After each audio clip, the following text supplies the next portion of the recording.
Жаздын көркү жакшы сөздө. Разымын сага долбоору Кыргызстан обондорунда. Саламатсыздарбы?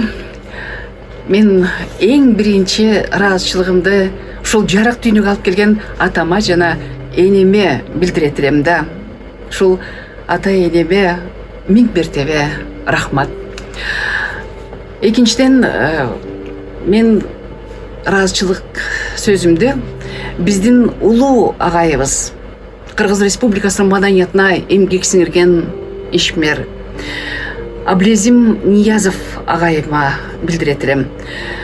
Аблезим Ниязов агайыбыз Кыргыз радиосунун жана телевидениесинин дикторлор коллективин көп жылдар жетектеп, ушул Кыргыз радиосунун телесинин дикторлоруна өзүнүн аталык камкордугун көргөзүп, өзүнүн жан дүйнөсүн ушул радио телевидениеге арнап өткөн адам эле.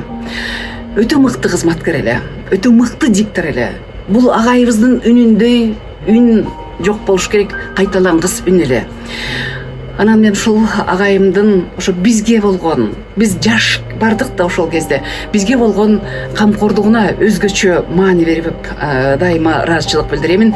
Себеби жаш келген бизге ушунчалык бир башкача кам көрчү, аталык кам көрчү.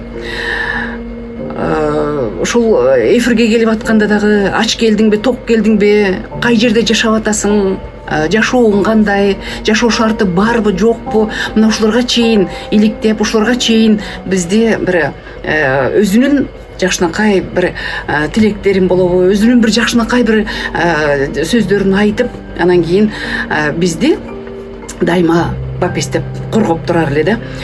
Анан биз ушу эфирге кирип баратканда эч качан бизге бирөөлөргө бир жаман айтып турчу эмес. Эфирге кирип баратат, бардык нерсени эфирден кийин айтсаңар деп турар эле.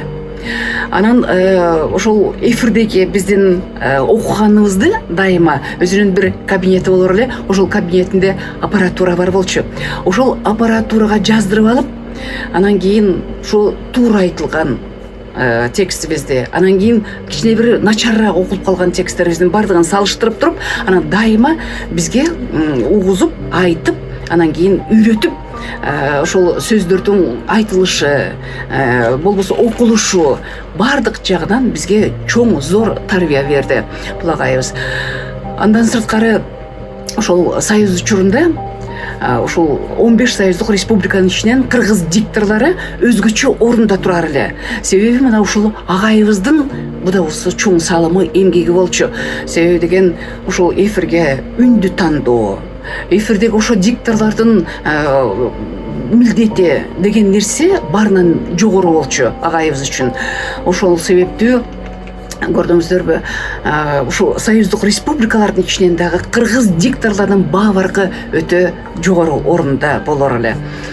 Андан сырткары мен дайыма айтып эскерип келем, биздин агайыбыз жибектей созулган, адамгерчилиги бийик, мүнөзү бир башкача, ушунчалык бир жакшынакай жылуу сезимдерин ошо өзүнүн бир ошо дикторлук коллективге, өзүнүн балдарындай, өзүнүн бир кичинекей бир чакан коллективди өзгөчө бир орунга коюп, анан кийин бизге таалим тарбия бере алгандыгын да болуш керек деп ойлоймун. Ошондуктан мен биздин агайыбызга, Аблезим Ниязов агайыбызга өтө чоң ыраазычылыкты билдиремин.